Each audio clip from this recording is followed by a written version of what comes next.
आज की वीडियो में हम इन्वेस्टमेंट मल्टीप्लायर की बात करेंगे। बड़ा ही इंपॉर्टेंट टॉपिक है ये। Investment multiplier, income determination and multiplier का बेहतरीन इंपॉर्टेंट टॉपिक है। आज हम इसको पूरा डिस्कस करने वाले हैं अच्छे से। इससे पहले मैं इसकी और भी वीडियोस बना चुका इस चैप्टर की, अगर हम नहीं देखी अभी तक लिंक आपको डिस्क्रिप्शन में मिलेगा। चलिए स्टार्ट करते हैं। सबसे पहले हम बात करते हैं व्हाट इज़ इन्वेस्टमेंट मल्टीप्लायर। पहले मीनिंग की बात कर लेते हैं। देखिए होता क्या है कि इकोनॉमी में, हमारे इकोनॉमी में जब भी गवर्नमेंट को हमारी इकोनॉमी के अंदर नेशनल इनकम बढ़ानी होती है तो गवर्नमेंट कई सारी चीज़ों का सहारा लेती है। गवर्नमेंट को पता है कि अगर मैं गवर्नमेंट कंट्री के अंदर कुछ खर्चा करेगी, इन्वेस्टमेंट करेगी, जैसे कि ब्रिजेस बनाएगी, डैम्स बनाएगी, तो उसकी वजह से इकोनॉमी में मल्टीपल टाइम्स बेनिफिट होता है। इसको हम थोड़ा सा एग्जाम्पल तो समझते हैं। फॉर एग्ज़ाम्पल, गवर्नमेंट ने 1000 करोड़ पे की एक इन्वेस्टमेंट करी, ठीक है। ये 1000 करोड़ पे का मान लो एक रेलवे, मान लो एक ब्रिज बनाया, ब्रिज 1000 करोड़ पे का ब्रिज बनाने का इन्वेस्टमेंट करी। गवर्नमेंट ने जो इन्वेस्टमेंट करी है 1000 करोड़ पे की, तो क्या ये पैसा कहीं ना कहीं किसी पे गया होगा? 1000 करोड़ पे का इन्वेस्ट करा, इसका मतलब क्या है? ये पैसा 1000 करोड़ पे किसी पे गया होगा, सीमेंट वाले पे गया होगा, मजदूर वाले पे गया होगा। 1000 करोड़ पे कहीं ना कहीं तो खर्च हुआ होगा। इन्वेस्टमेंट का मतलब क्या? वो आपने 1000 करोड़ पे खर्चा किया, मजदूर को दिया, इसको दिया, उसको दिया, तो वो किसी के लिए जो 1000 करोड़ पे आपने गवर्नमेंट ने अपनी जेब से लगाए, वो बहुत सारे लोगों के लिए इनकम बन चुका है। जब गवर्नमेंट किसी को कि कहीं पे इन्वेस्ट करती है तो बहुत सारे लोगों की इनकम आ जाती है, क्योंकि किसी का खर्चा किसी की इनकम होता है। मैं अगर पैसा खर्च कर रहा हूँ तो मेरे लिए तो खर्चा है, लेकिन दूसरे को तो इनकम है। तो गवर्नमेंट ने अगर 1000 करोड़ पे खर्च किया तो कंट्री के अंदर 1000 करोड़ रुपए की इनकम भी आ गई। ध्यान रखना बात, ठीक है। अब यही 1000 करोड़ पे जो लोगों के पास आए, इसमें से वो दोबारा खर्च करेंगे, क्योंकि आपको पता है कि 1000 करोड़ पे अगर मेरे पास आए तो मैं थोड़े कि सारा पैसा बचा लूँगा, खर्च भी तो करूँगा। अब खर्च मुझे पता है कि आप कहोगे सारा थोड़ी करेंगे, बचाएगी भी, बिल्कुल। अब जितना खर्च करोगे उसी को तो बोलते हैं MPC, जो आपने पिछले चैप्टर में पढ़ा था। MPC, marginal propensity to consume, यानी कि आपकी इनकम बढ़ती है तो आप कितना खर्च करते हो, वो MPC से पता चलता है। तो मैंने मान लेता है कि MPC है, मैंने मान लिया MPC है 0.8, मतलब कि जब इनकम बढ़ेगी ना तो आप 80% खर्च करोगे। मैंने MPC को 0.8 मान लिया कि आप अपनी इनकम जब आपकी बढ़ेगी तो आप उसका 0.8 खर्च करोगे, बाकी बचा लोगे। तो यानी कि 1000 करोड़ की इनकम बढ़ी देश के अंदर, तो 1000 करोड़ से सारा खर्च नहीं करेंगे, 80%, यानी कि 800 करोड़ खर्च करेंगे। मैंने क्या बताया? 800 करोड़ अगर खर्च करेंगे तो वो जो खर्च करेंगे वो किसी और के लिए इनकम हो जाएगा। मेरे पास 1000 करोड़ पे मैंने खर्च किया, वो किसी और के लिए इनकम हो गया। तो इनकम पहले तो 1000 करोड़ थी हमारी कंट्री के अंदर पहले राउंड में। दूसरे राउंड में जब लोगों ने 80% खर्च किया उसका, तो 800 करोड़ की और इनकम आ गई इकोनॉमी के अंदर। पहले 1000 करोड़ की इनकम थी, अब 800 करोड़ की और आ चुकी है। फिर ये जिसके पास 800 करोड़ पे आए, ये भी खर्च करेगा, बट ये सारा खर्च नहीं करेगा। मैंने MPC 0.8 बना हुआ है, मैंने मान लिया कि सारे लोग 80% खर्च करते हैं, ये भी अपने 800 करोड़ के 80% खर्च करेंगे, सारे खर्च नहीं करेंगे। तो इसका 80% होता है 640 करोड़। तो ये 640 करोड़ का खर्चा करेंगे, बाकी बचाएंगे। तो ये जो 640 करोड़ का खर्चा करेंगे वो किसी और के लिए इनकम बन जाएगा। तो हमारी इकोनॉमी में 640 करोड़ की और इनकम आ गई। पहले 1000 करोड़ लोगों की इनकम आई थी, फिर इसने 800 करोड़ खर्च किया तो दूसरों की 800 करोड़ की इनकम आ गई, फिर उसने आगे और खर्च किया तो किसी के लिए 640 करोड़ की, यानी कि एक और इनकम आ गई। फिर दोबारा से दोबारा होगा, फिर ये भी खर्च करेंगे 0.8। तो ये प्रोसेस चलता रहेगा, ठीक है। ये भी खर्च करेंगे तो 512 करोड़ आएगा। फिर थर्ड राउंड की इनकम आ गई। तो ये प्रोसेस चलता ही रहेगा। अब हमें ये प्रोसेस कब तक चलता रहेगा? तो अगर मुझे ये निकालना है कि हमारी कंट्री के अंदर ये जो टोटल इनकम है 1000 + 800 ऐसे करते करते टोटल इनकम कितनी जनरेट हो जाएगी, अगर मुझे ये निकालना है तो वो निकालने के लिए हम क्या कर सकते हैं, वो उसका निकालने के लिए फॉर्मूला है। वो फॉर्मूला क्या है, हम यहाँ पर क्या कर सकते हैं, अगर मुझे ये निकालना है तो मैं ये निकालूंगा कि देखो उसको बोलते हैं इन्वेस्टमेंट मल्टीप्लायर, इसी को बोलते हैं इन्वेस्टमेंट मल्टीप्लायर। इन्वेस्टमेंट मल्टीप्लायर ऐसे निकालते हैं, यानी कि आप अगर एमपीएस से इसको डिवाइड कर दोगे 1 को, तो आपको समझ में आ जाएगा कि हमारी इन्वेस्टमेंट का कितना टाइम्स टोटल इनकम होती है। आपको तुरंत समझ में आ जाएगा कि एमपीएस से अगर डिवाइड करो, एमपीएस का मतलब देखो एमपीसी से एमपीएस निकल जाएगा, एमपीसी और एमपीएस दोनों 1 के इक्वल होते हैं, दोनों को प्लस करो। अगर मेरे पास एमपीएस है तो एमपीएस के, अगर मेरे पास एमपीसी है तो एमपीएस कैसे निकलेगा, 1 में से एमपीसी को माइनस करके, यानी कि इसको ये बोल सकता हूँ 1/1 माइनस एमपीसी, एक ही बात है। तो अगर मेरे पास एमपीसी पता है मुझे 0.8 है, तो एमपीएस कितना आ गया 0.2, तो यानी कि इसको काटूंगा तो कितना आएगा 10/2, यानी कि 5, यानी कि 5 टाइम्स मेरी जो इन्वेस्टमेंट करी है उसका 5 गुना इनकम जनरेट हो जाएगी। यानी कि अगर मुझे ये निकालनी है कि टोटल इनकम कितनी जनरेट होगी, डेल्टा वाई बोलते हैं टोटल इनकम कितनी जनरेट होगी, तो कैसे निकालूंगा, के को मल्टीप्लाई कर दूंगा डेल्टा आई से। आपने स्टार्टिंग में इन्वेस्टमेंट कितनी कर दी 1000 करोड़ की, और उसका 5 गुना पैसा जनरेट हो जाएगा, यानी कि टोटल 5000 रुपये की इनकम जनरेट होगी जब आप इन सबको प्लस करते निकालते जाओ। ये है इसका मतलब। तो यहाँ से देखो एक और फॉर्मूला निकल के आया, इन्वेस्टमेंट मल्टीप्लाई को के बोलते हैं, इसको के बोलते हैं कि अगर मैं इसको मल्टीप्लाई करूँ तो इससे तो 5000 का है। तो एक तो ये फॉर्मूला हमारे सामने निकल के आया, ये वाला, और एक फॉर्मूला यहाँ से भी निकल रहा है, देखो ध्यान से, ये वाला फॉर्मूला, यहाँ से भी के की वैल्यू निकाल सकता हूँ। कैसे, के इधर है, डेल्टा वाई को डेल्टा आई से डिवाइड कर दो, तो ये भी एक फॉर्मूला निकल के आ रहा है। तो 3 फॉर्मूले बन के इन्वेस्टमेंट मल्टीप्लाई के, या तो 1/1 एमपीएस, या तो 1/1 माइनस एमपीसी, या फिर डेल्टा वाई को डेल्टा आई से डिवाइड कर दो। बेसिकली आपको यही तो निकालना है ना, कि जैसे कि आपको पता चल रहा है कि मैंने इन्वेस्टमेंट करी और उससे 5000 करोड़ की इनकम जनरेट होगी, तो 5000 ऊपर लिखो, 1000 करोड़ नीचे लिखो, तो इसका आपको समझ आ गया 5 गुना पैसा जनरेट हुआ, 5 गुना। वो एमपीएस से ही आया है, क्योंकि बेसिकली अगर आपको ये निकालना है ना कि 1000 करोड़ पे मान लेते हैं कि बेसिकली आपने इन्वेस्टमेंट करी थी, इसको थोड़ा सा अगर प्रैक्टिकल समझे फॉर्मूला बना कैसे, अभी आपको यहाँ तक समझ में आ चुका है। यानी कि कंट्री में 1000 करोड़ की अगर आपने इन्वेस्टमेंट करी, ठीक है, और 1000 करोड़ की इन्वेस्टमेंट करी, तो बेसिकली आप हर एक इन्वेस्टमेंट का 0 पॉइंट, बेसिकली एमपीसी कितना था 8 और एमपीएस कितना था 0.2, आप अपनी हर इनकम का, हर इन्वेस्टमेंट का 0.2 बचाते हो, ठीक है, अपनी हर इन्वेस्टमेंट का 0.2 बचाते हो। तो हमने अगर देखो अगर मैंने जो इन्वेस्टमेंट करी यानी कि डेल्टा आई, उसको मैं एमपीएस यानी कि जितना बचाता हूँ, ठीक है ना, एमपीएस यानी कि जितना बचाता हूँ उसको मल्टीप्लाई कर दूँ, ठीक है, और उसको माइनस कर दूँ डेल्टा आई से, मतलब बेसिकली डेल्टा आई को डेल्टा आई इंटू एमपीएस से माइनस कर दो। यानी कि अगर मैंने 1000 करोड़ की इनकम है और मैंने अगर 1000 करोड़ ही बचा दिया, तो मेरा बेसिकली उससे ज़्यादा इनकम जनरेट नहीं हो सकती। मैक्सिमम इनकम कितनी जनरेट हो सकती है उससे समझ में आ जाएगा।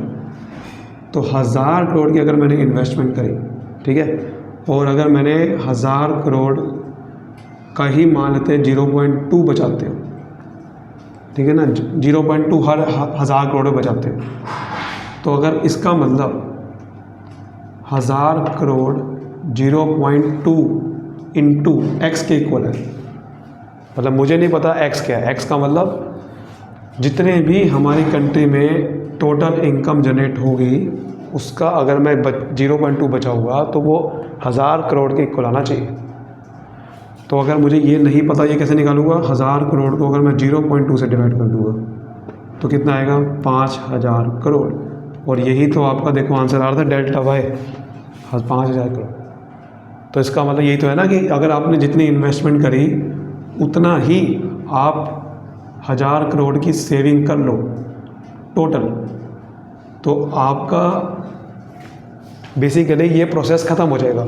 वहीं से इसका फॉर्मूला बनेगा। यहाँ से जितनी इन्वेस्टमेंट करिए अगर उतना बंदा सेव कर लेगा टोटल मिला के, तो इसका मतलब टोटल इनकम जनरेट हो चुकी है, इससे ज़्यादा नहीं हो सकती। वहीं से देखो मैंने फॉर्मूला बनाया कि अगर 1,000 करोड़ की इन्वेस्टमेंट हुई है और 1,000 और टोटल इनकम जितनी जनरेट होगी, जो कि मैंने एक्स मान लिया, उसमें से अगर मैं 0.2 MPS बचा लूँगा, जितना बचाता है उसका 0.2 है, वो अगर ये चीज़ इसके बराबर आ जाए तो टोटल इनकम जनरेट हो जाती है।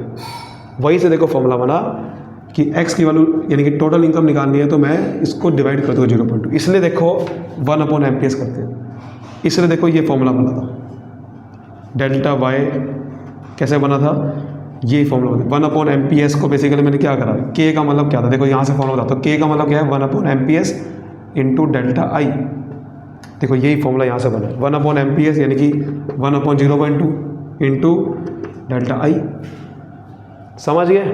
तो मैंने आपको फॉर्मूला भी बता दिया कैसे बना, जो कि बुक में नहीं लिखा हुआ, कहीं नहीं लिखा हुआ ये फॉर्मूला डेरिवेशन कैसे हुआ है, मैंने आपको वो भी बता दिया। अब थोड़ा इसका मीनिंग समझ लेते हैं। बेसिकली मीनिंग तो आप समझ चुके हो, थोड़ा सा इसको प्रैक्टिकली समझ लेते हैं कि क्या है ये।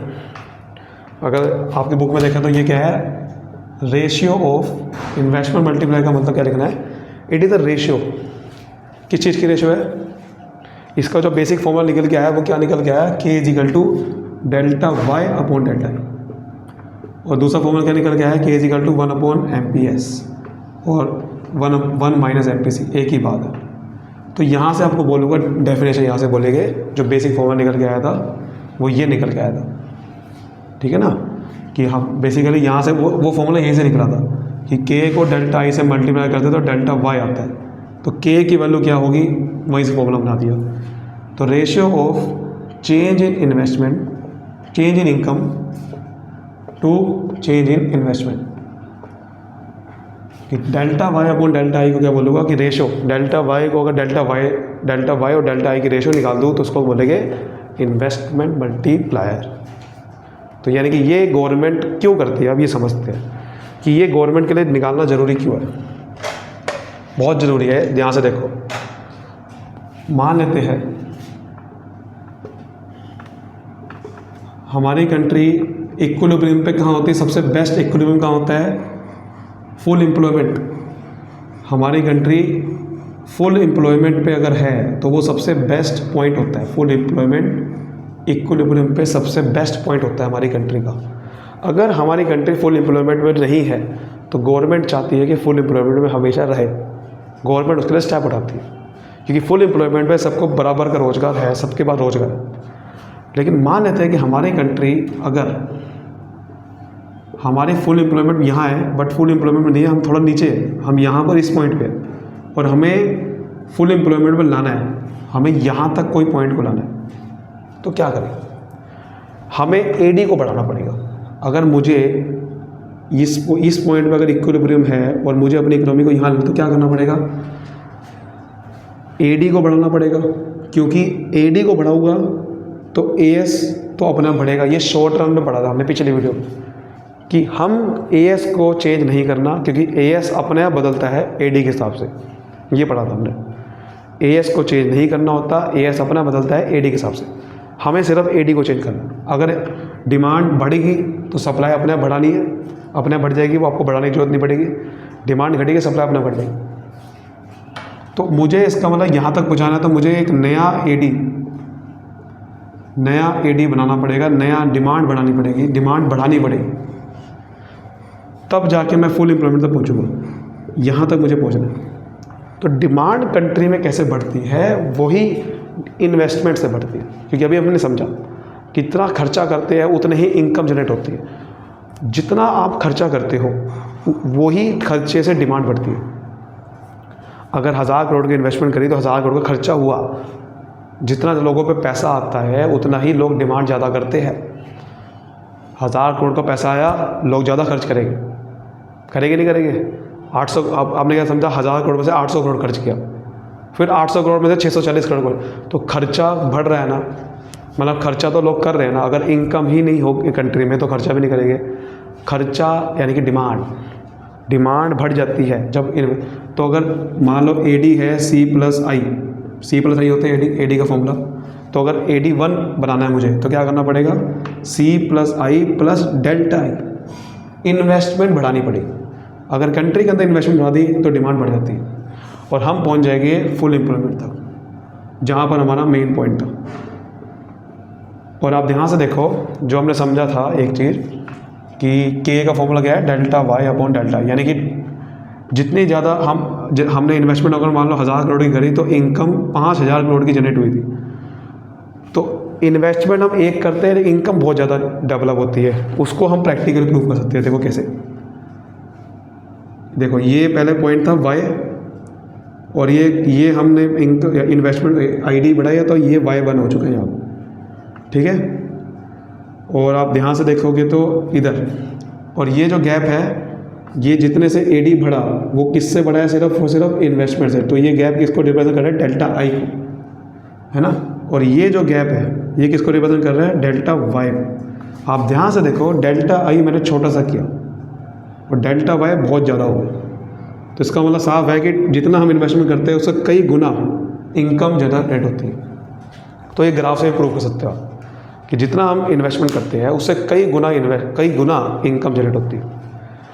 ठीक है सर, यहाँ तक बात हमें समझ में आ रही है। अब इसका एक और टॉपिक है, वो भी समझ लेते हैं।